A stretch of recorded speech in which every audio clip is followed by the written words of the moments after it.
Assalamualaikum warahmatullahi wabarakatuh. Perkenalkan, saya dari kelompok 8 ingin mempresentasikan tentang materi teks eksplanasi. Sebelumnya, izinkan saya ingin memperkenalkan nama-nama kelompok.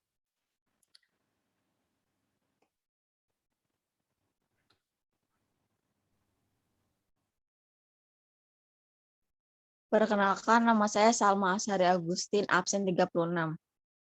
Perkenalkan, nama saya Salsabila Septiani dari absen 37. Perkenalkan, nama saya Sofi Fauzia Ramadhani, absen 38.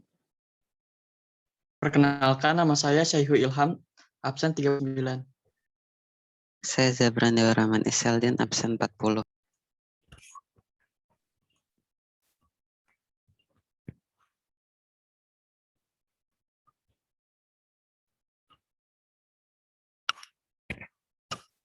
Pengertian teks eksplanasi. Teks eksplanasi merupakan teks yang menjelaskan suatu proses atau peristiwa tentang asal-usul proses. Perkembangan suatu fenomena mungkin berupa peristiwa alam, sosial, ataupun budaya. Tujuan teks eksplanasi. Tujuan teks eksplanasi yang paling utama adalah menjelaskan atau menerangkan tentang sebuah proses atau peristiwa secara informatif dan faktual.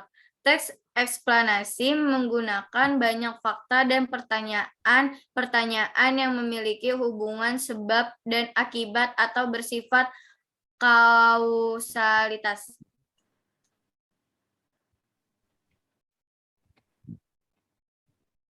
Dari teks eksplanasi, diharapkan para pembaca dapat memahami proses berlangsungnya suatu peristiwa yang bersifat kausalitas dengan sejelas-jelasnya. Dalam menjelaskan teks eksplanasi, penulis harus berfokus bukan pada subjek yang terlihat saja, tetapi juga pada suatu fenomena, melainkan pada kejadian atau peristiwa yang terjadi tersebut.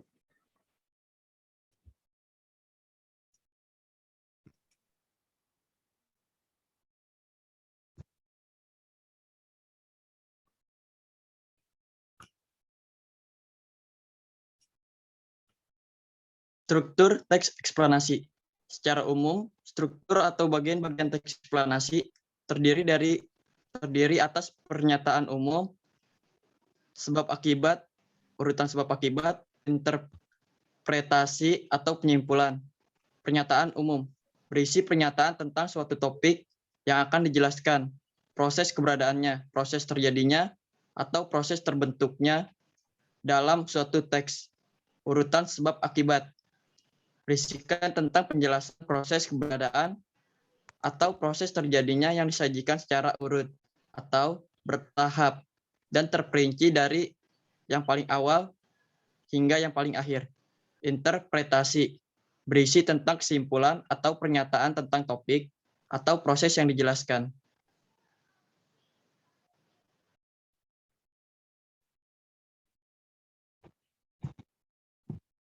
Ciri-ciri teks eksplanasi. Ada beberapa ciri-ciri teks eksplanasi, antara lain informasi yang dimuat berdasarkan fakta atau faktual. Hal yang dibahas yaitu suatu fenomena yang bersifat keilmuan atau berhubungan dengan ilmu pengetahuan. Sifatnya informatif dan tidak berusaha memengaruhi pembaca untuk percaya terhadap hal yang dibahas. Menggunakan kata penanda urutan, fokus pada hal umum, generik, bukan partisipan manusia. Contohnya tsunami, banjir, gempa bumi, hujan, dan lainnya.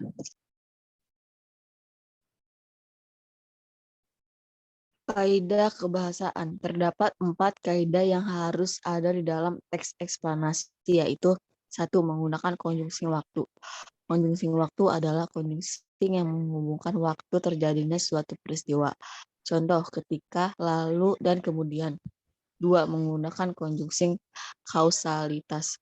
Konjungsi kausalitas adalah konjungsi yang menyatakan hubungan sebab akibat. Contoh, oleh karena itu, oleh, sebab itu, hingga, dan lain. Kaidah kebahasaan. Verba material memiliki pola subjek plus verba material plus objek.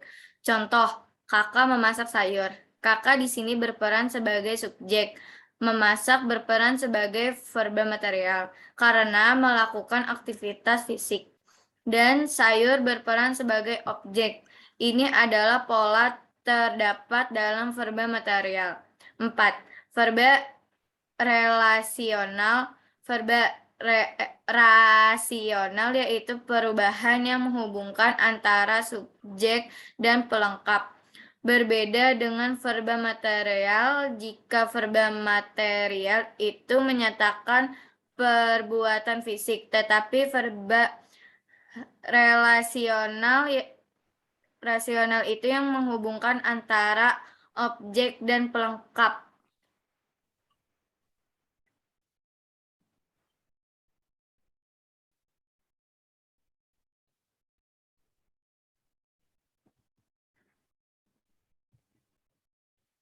Dalam verba rasional ini memiliki pola subjek plus rasional dan pelengkap.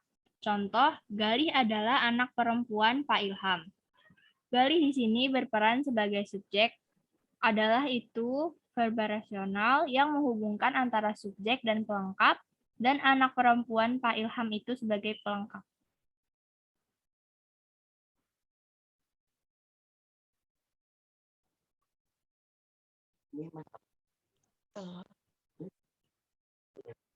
Konjungsi. Pada teks eksplanasi terdapat banyak konjungsi kausalitas maupun kronologis. Antara lain, konjungsi kausalitas. Sebab, karena, oleh sebab itu, oleh karena itu, sehingga. Konjungsi kronologis atau hubungan waktu. Kemudian, lalu, setelah itu, pada akhirnya. Contoh teks eksplanasi dengan pembagian strukturnya.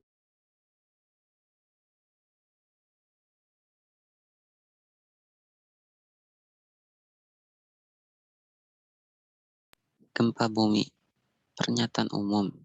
Gempa bumi merupakan suatu guncangan yang penyebabnya adalah pergerakan lapisan batu di bumi.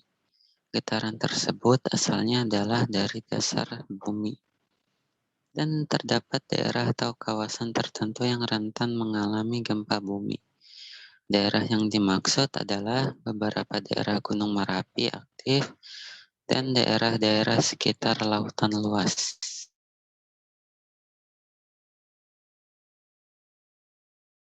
Waktu urutan sebab akibat. Dikarenakan adanya gerakan atau pergeseran lapisan di dasar bumi dan letusan Gunung Merapi yang sangat kuat, maka pada akhirnya itulah yang menyebabkan gempa bumi terjadi. Tidak sebatas itu, gempa bumi juga terjadi dalam waktu yang sangat cepat dan efeknya sangat kuat terhadap lingkungan yang ada di sekitarnya. Getaran dalam gempa bumi yang amat kuat tersebut kemudian menyebar ke berbagai penjuru dan itu menyebabkan banyak bangunan yang menjadi rata dengan tanah. Kejadian semacam ini tidak jarang memakan korban jiwa tersendiri.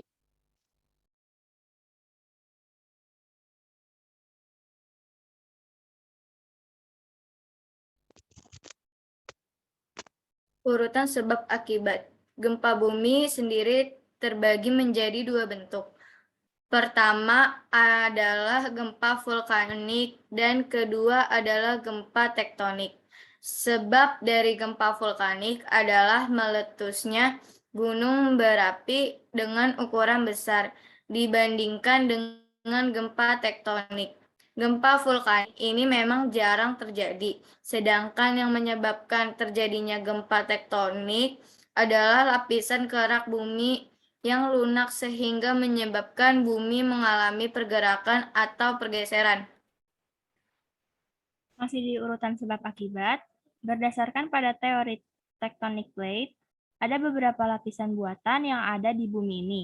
Dan kebanyakan kawasan yang berlapis kerak tersebut nantinya bisa hanyut kemudian mengapung pada sebuah lapisan seperti salju. Lapisan tersebut mengalami pergerakan yang sangat pelan, sehingga menyebabkan tabrakan atau pecah antara lapisan satu dengan lapisan yang lainnya. Inilah yang menyebabkan gempa bumi terjadi.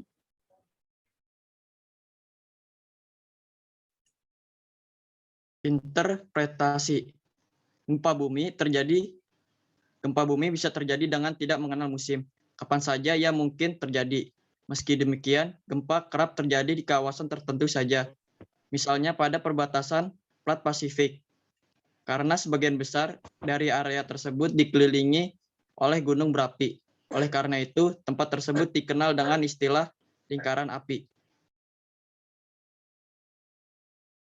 Sekian dari presentasi kelompok kami tentang teks eksplanasi.